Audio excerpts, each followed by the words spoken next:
This is an essay by Joshua Hoffman, the founder of Future of Jewish.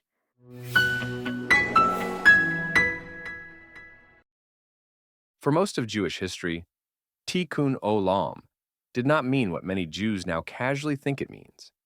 It was not a feel-good injunction to make the world better through activism, nor was it a political slogan meant to mirror whatever the prevailing social justice fashion demanded.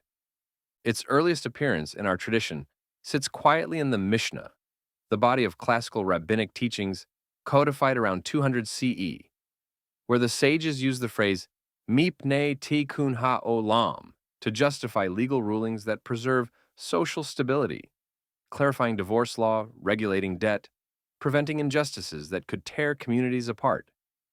It is perhaps best translated in this context as in the interest of public policy, a tool for maintaining social order inside the Jewish community, not a manifesto for global activism. These were not broad universalist missions, but targeted Jewish law repairs to prevent societal breakdown.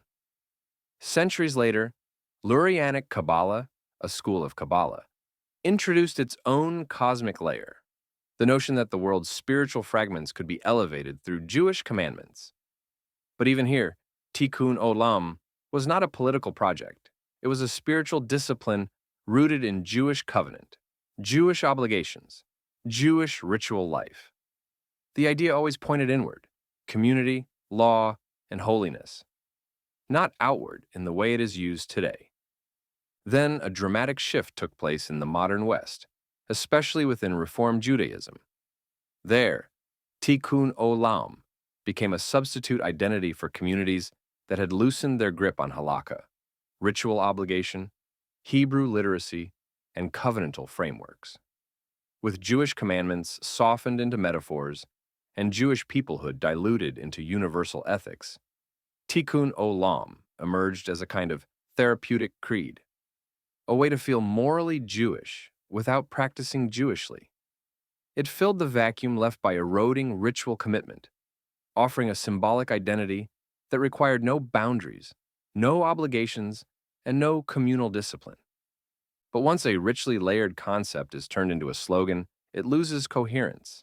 And once that slogan is tied to the political sensibilities of a particular time and place, it becomes selective and often self-contradictory. If Tikkun Olam means repairing the world, then one might expect some consistency in how it is applied. Because much of the activism done in its name embraces political ideologies that make actual repair impossible. A worldview that sees borders, nation-states, and the very idea of particular identity as inherently oppressive cannot plausibly fix the world. It dismantles the structures that keep the world functional. Judaism invented the idea of a covenantal nation rooted in land and law, yet the contemporary Tikkun Olam framework treats nationhood as suspect, particularism as primitive, and Jewish self-determination as something morally fraught. The irony is almost too glaring. The very ideology that claims to express Jewish ethics ends up negating the most basic Jewish achievement: the idea that a people with shared identity and obligations can create a just society. Cultural relativism makes the problem even sharper. If every culture must be treated as equally valid, equally moral, and equally beyond critique, then what exactly is there to repair? You cannot fix a world that, by your own philosophical framework, is already perfect in its diversity. Yet modern Tikkun Olam rhetoric insists on both universal moral obligation and absolute relativism, a combination that collapses under its own weight. It becomes activism without standards, moral language without moral structure. The most glaring contradiction emerges in the conversation around Israel and the Palestinians. In large swaths of the liberal Jewish world, the two-state solution has been elevated, whether implicitly or explicitly, to a moral commandment under the banner of Tikkun Olam. But what if the people actually living in Israel and the Palestinian territories do not want it? What if most Israelis fear a Palestinian state because experience has shown it will likely become a terror base on their border? And what if mainstream Palestinian culture outright rejects a two-state solution because doing so means they are required to accept a Jewish state next door and live in sustainable peace with it. Are we supposed to impose a political fantasy on two populations who do not want it simply to uphold a twisted Jewish slogan? That is not repairing the world. It is outsourcing complexity to a phrase ferociously upheld by people who do not understand the region's history or its lived reality. And the selectivity goes further. If Tikkun Olam is universal, why is it so rarely mobilized around the world's largest atrocities, such as but certainly not limited to Uyghur concentration camps, Congolese mass killings, Syrian genocide, Iranian repression, North Korean slavery, and Islamist-led genocide in Africa? The silence is not accidental. Modern Tikkun Olam activism follows Western political attention, not a consistent Jewish moral compass. The same dynamic appears domestically. Advocating for open borders in the name of compassion ignores the predictable social fragmentation that results just as championing movements hostile to the Jewish state, and increasingly hostile to Jews, reveals a disturbing willingness to elevate ideological purity over the safety and dignity of one's own people. It is difficult to argue that one is acting Jewishly to repair the world, when the movements one supports work to delegitimize Jewish identity, Jewish history, and Jewish continuity. There is a deeper theological issue here. Judaism has always organized responsibility in concentric circles: family, community, peoplehood, and only then humanity. Modern Tikkun Olam ideology flips this hierarchy upside down, placing universal concerns above Jewish survival and then shaming Jews for attending to their own continuity. Responsibility without boundaries becomes abstraction. A Jew who is responsible for the world becomes responsible for nothing concrete.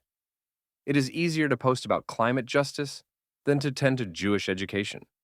Easier to demand peace in the Middle East than to confront mounting anti-Semitism on the political left. Easier to romanticize universal compassion than to build strong Jewish communities that endure. The demographic evidence underscores this.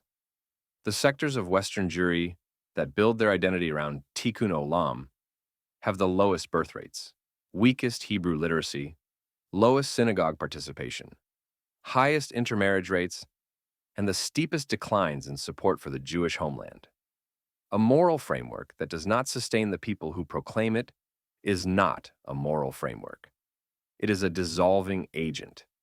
It empties Jewish life of the structures that carry it into the future while offering nothing durable in return. For all these reasons, it is time to remove Tikkun Olam from Jewish vocabulary. Not because Judaism should retreat from responsibility, compassion, or the hope of elevating human life, but because the phrase has been hollowed out by overuse, misuse, and ideological capture. It has become a vessel for external politics rather than internal covenant. It obscures Jewish ethics instead of sharpening them, and it encourages a comforting illusion that activism alone fulfills the responsibilities Judaism actually demands. If we truly want to repair the world, we should return to the Jewish language of responsibility. Jewish commandments, hesed, loving kindness, tzedakah, charity, arevut, responsibility to other Jews and Jewish communities, and Jewish community. These are concrete, disciplined, covenantal frameworks, not slogans. They bind rather than dissolve. They build community rather than substitute for it. They preserve Jewish life rather than erode it. And unlike the modern usage of Tikkun Olam, they are rooted in obligations deep enough to survive changing political winds. Perhaps the most revealing fact about modern-day Tikkun Olam is that in Israel, the Jewish homeland and the center of Jewish civilization, you never hear Israelis invoke it as a social value. Its absence is telling.